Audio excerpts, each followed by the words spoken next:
Musarambagh division లో corporator బొక్క భాగ్యలక్ష్మి మరియు బీజేపీ సీనియర్ నాయకులు కలిసి అటల్ బిహారీ వాజ్పేయి విగ్రహానికి పూలమాల వేసి ఘనంగా నివాళులర్పించారు. అనంతరం బంగ్లాదేశ్ లో ఉద్యమకారుడు ఉస్మాన్ హదీతో పాటు హిందూ వ్యక్తి దీపు చంద్ర దాస్ దారుణ హత్య, భారత్ వ్యతిరేక నిరసనల పట్ల బంగ్లాదేశ్ ప్రధాని దిష్టిబొమ్మ దగ్ధం చేశారు.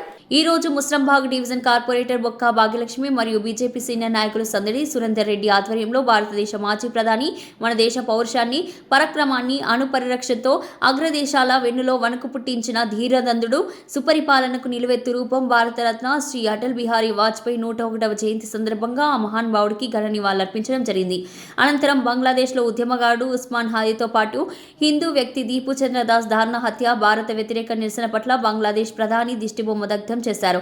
ఈ కార్యక్రమంలో భాగ్యనగర్ జిల్లా ప్రధాన కార్యదర్శి బొక్క మధుసూదన్ రెడ్డి, డివిజన్ నాయకులు, కార్యకర్తలు పాల్గొన్నారు. భారత్ మాతా కీ జై, జై శ్రీరామ్, జై శ్రీరామ్.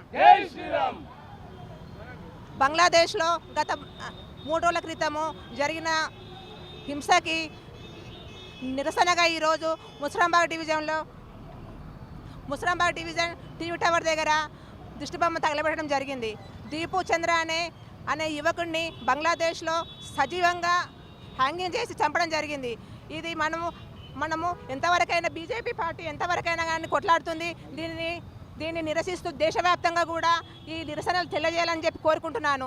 అదేవిధంగా ఎక్కడైనా కానీ ఇలాంటి హింస జరగకుండా మన దేశం ఎన్నో రకాలుగా బంగ్లాదేశ్ కూడా సహాయం చేస్తున్నప్పటికీ కూడా వాళ్ళకి ఇంత కూడా ఇది లేకుండా మన హిందువులంటే వాళ్ళని ఎంతో హింసించి చంపడం జరుగుతుంది.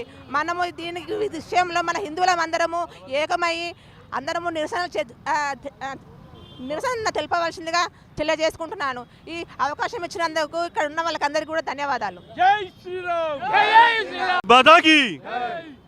మీకు తెలుసు, గత 3 రోజుల క్రితము దీపు చంద్రదాస్ అనే యువకుడిని బంగ్లాదేశ్లో సజీవంగా దహనం చేశారు. కారణం ఏంది? అసలు ఇక్కడ మన మైనారిటీలను ఎంత చక్కగా మనం అన్నదమ్ములు లేక ఇక్కడ చూసుకుంటున్నాం. కానీ మనము స్థాపించిన దేశము, మనము ఆ దేశం స్థాపించడానికి పైసా ఖర్చు ఇచ్చినాము. ఒక సినిమా టికెట్ కొంటే 10 పైసలు 20 పైసలు ఇచ్చినాము. బియ్యం కొంటే 10 పైసలు. ఏదైతే బంగ్లాదేశ్లో ఏదైతే ఉదంతం జరిగిందో, అంటే షేక్ హసీనా ఆమెను అక్రమంగా తొలగించినప్పటి నుంచి బంగ్లాదేశ్లో ఉన్న మైనారిటీలను, హిందువుల పైన ఏ విధంగా అరాచకాలు జరుగుతున్నో మనం చూస్తున్నాము. ఇంతకుముందుకు వాళ్ళ ఆఫీసులో పోయి మన అంబాసిడర్ పైన కూడా పోయి ఇలగొట్టారు.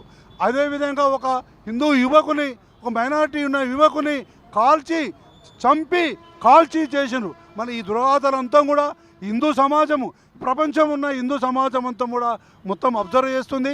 అక్కడ జరుగుతున్న ఈ బంగ్లాదేశ్ ఏర్పడడానికే మన అమర జవాన్లు 9,000 నుంచి 10,000 మంది మన అమర జవాన్లు వాళ్ళు ప్రాణం ఇచ్చి బంగ్లాదేశ్ ఏర్పడడానికి కారణమైంది.